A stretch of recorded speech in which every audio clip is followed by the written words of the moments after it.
Hello everyone, this is Michael and I decided to have this little conversation with you today because something's been on my mind, as always happens when I do these videos. I have something on my mind and I want to talk about it.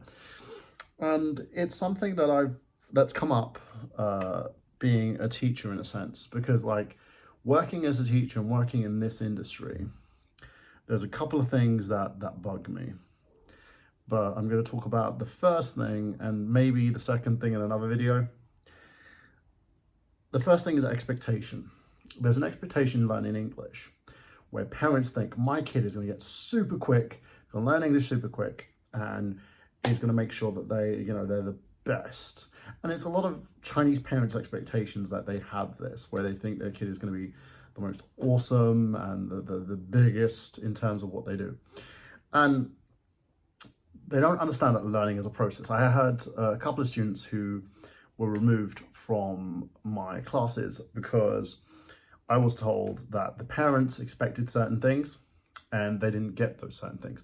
One parent said, well, I asked my son what he liked. What does he like? And he couldn't tell me. And another said, well, my daughter, I've asked her certain things she's supposed to say in English, but she won't say them. And there's two things. There's expectation versus reality. The first thing is every child learns differently. It doesn't matter if your child is super smart at doing maths or science. When it comes to the language center of their brain, they may not be as good as they should at doing that. In terms of the way that I process language, it's very different in comparison to other people process language. My Chinese, for instance, is progressing rather quickly, and I can say certain things, certain words and phrases if someone can tell me them in pinyin. But I have someone who came into to China recently, who's a friend of mine. She is progressing quicker than I am because of the means that she's doing things. The second thing in regards to this as well is conversation. If you're going to learn a language, and it's also for little kids who go from talking baby to actually speaking English, or whatever dialect that their native tongue is, they need to converse. They need to talk with people around at home, because your mother, your father are the two biggest points. And it depends in China, because China, you do have a lot of kids who live with grandparents. So the grandparents may be the biggest focal point. And if you're not talking and reusing the language and the characters, the words, the grammar that you're basically learning in the classroom, and you're not using it at home, then you're going to come in and you basically could lose 90% of what you've learned. And that's the biggest problem. And I'm not blaming parents here. Now, I'm not blaming parents. I'm not blaming myself. But the thing that bugs me about this whole situation is the expectation. When people say, well, I expected this, but I got this. And it doesn't matter how expensive the school is. It doesn't matter how good the teachers are. I'm not saying I'm the best English teacher in the world, but I do work my hardest, and I always try to encourage my students as much as I can, because I always believe that if you fall in love with the language, and it's what you're taught when you're doing your TEFL, if they fall in love with the language, then it makes it easier for them to learn, because they're going to want to come back and learn again and again and again. And it's the best thing in the world. But it's not great if they're basically being told that this is useless, we're just putting you in it for bragging rights, you know? And some parents do that. I'm not saying all, but some do this. And that's the biggest problem.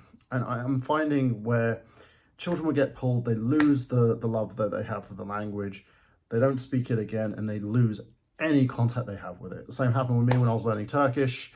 I was in Cyprus. I was speaking it rather fluently because of the people I was with, great-grandparents, grandparents, etc. on my mother's side. Everyone was speaking Turkish, so I was learning to speak Turkish. I came back to the UK. I was treated like I was a foreign kid. So they basically got me to double down on me learning English. So I was in special classes.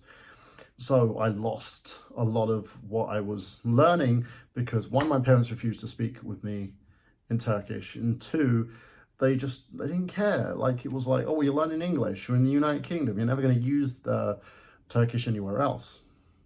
And thus created that kind of conundrum. And but the pressure that is put on a lot of English teachers, including myself, and I put a lot of pressure on myself to get these kids up to snuff within 4 to 6 months is impossible.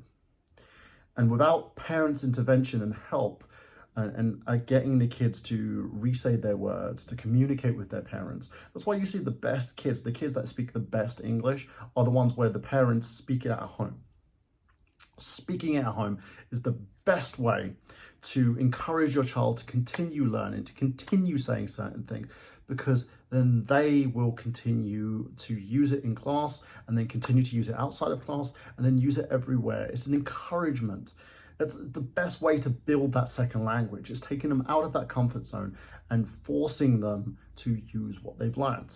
It's when you're learning to drive, you will basically, if you're smart, have a car that you can use that's insured, of course, don't do it if it's not insured, to test what you've learned, because you can't just leave the car and go, well, I can pick it up at my next lesson, because it never works that way. So like I would say the encouragement of your teacher to learn this language is probably about like 50%. So 50% is what you learn in the classroom. Then another 30% is what you learn at home and what you say at home. So the fact that you can keep processing and saying and saying and saying and continuing to say it. And then you've got that other 20%, which is the encouragement, the progression, the way that you need to be shown, hey, this is something that you're gonna need. And it bugs me because as an English teacher, a lot of people treat what I do as a joke and treat the process as a joke. And a lot of people don't understand it. And the moment you have that expectation of my kid's gonna be super good, super fast, blah, blah, blah, blah, blah, blah, let's hammer it in, you lose that. And then you get fed up with the English teacher, well, my kid's not progressing the way they should. Well, if they're not learning, if they're not taking what they learn and using it at home, of course they're not going to progress the way they should. And it creates this conundrum. It creates this problem. If you're teaching a child from a very young age, they are going to need to say what they are learning and speak what they are learning. You can't just go up to them one day and go, what do you like? Oh, you can't say it? Your teacher's a failure. It's like, oh, Jesus. I work well with the tools I use. I encourage as much as I can. And like, there was an instance, there was a kid in my class recently. She's like about, I'd say 4 or 5 years old, I think. Her name is Jenny, very shy kid. Came in my class, couldn't speak a word of English, and her Chinese wasn't that great either. And her dad was saying to her, can you say, I love daddy? And she just wasn't saying it. She was being super shy. And I went, hey, Jenny. And she was like, I love my father. And it's my version of TPR. I know it's not correct because the majority of it is actually based on sign language, but it's what I use in the classroom. She said it automatically. I love my father.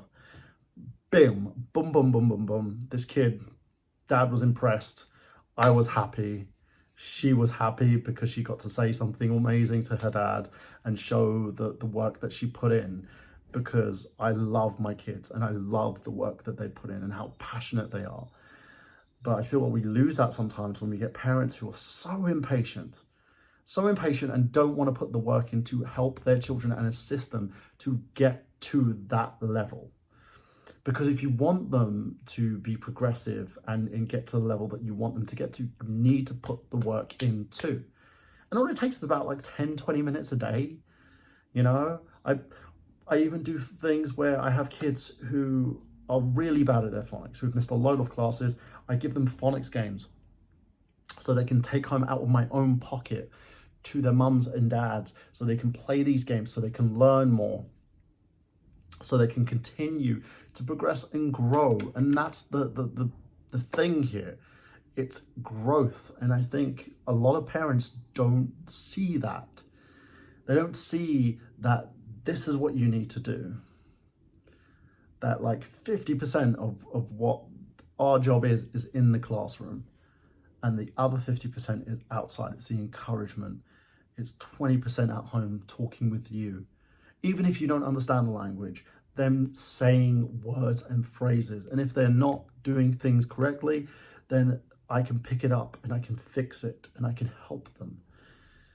But once you discourage them and they don't feel like it's a necessity, they'll come into class, they'll forget what they learned previously, and they won't be able to continue. And it pisses me off. It pisses me off because it's all that work wasted.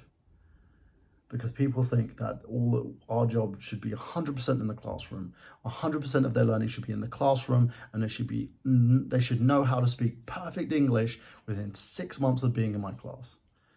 It doesn't work that way. And it's just a huge, huge issue. And it's just, I wish, in my own perspective, there was a way to translate that and to, like, for a lot of parents who do speak English and who have it as their second language, I always try to convey that. Even the ones who don't speak it very well. I had a mother come to me and say, and I try, but my English isn't that good. And I'm like, the fact that you try, the fact that you just do it at home and you try and help her, that shows how much you care. And that shows how much she respects that. And she will keep trying her hardest to learn because she will know that at least my mummy is trying to help me. So I guess this is a message to all parents. If your kid is struggling on something, if your kid is trying to do something, and if they've got a great teacher helping them, who loves them, who's passionate about giving them the education that they need, do your part. Even if you, like, crap, my maths is terrible, but I always tried to help my sons with their maths, right? And I would always sit down with my daughters, even if I was getting things wrong, because I was like formulas and stuff that I have no idea how to do, but my daughters do. So I would be like, is that correct? But I'd make sure they do it. And I try to learn, and I try to figure things out, but that's just not what my numbers isn't my thing. My thing is, English, articulation, the arts. My brain is made for that, not for the math side, but I would still try. And that's all you need to do. Just put in your best effort, put your best foot forward, and show them how much you care about their progression. And then eventually they can skip, instead of skipping, slowly going there, they'll learn the run. And once they learn the run, they can hit that finish line. And then eventually you'll have someone who speaks amazing English and who has so many doors open for them for things that they want to do that are not available in the country that their native language is a part of. Whether it be Brazil, whether it be Turkey, whether it be Thailand or Taiwan or China, anywhere. It's a must. And it's a shame. It's a very, very big shame. So yeah, that's my rant.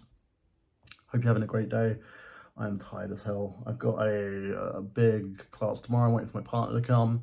I'm going to Five Guys tomorrow, so I'm going to be filming that. So make sure that you guys stay connected to my channel and see more on that. Have a great day. This is Michael saying bye-bye for now, and I shall see you very, very soon. Bye.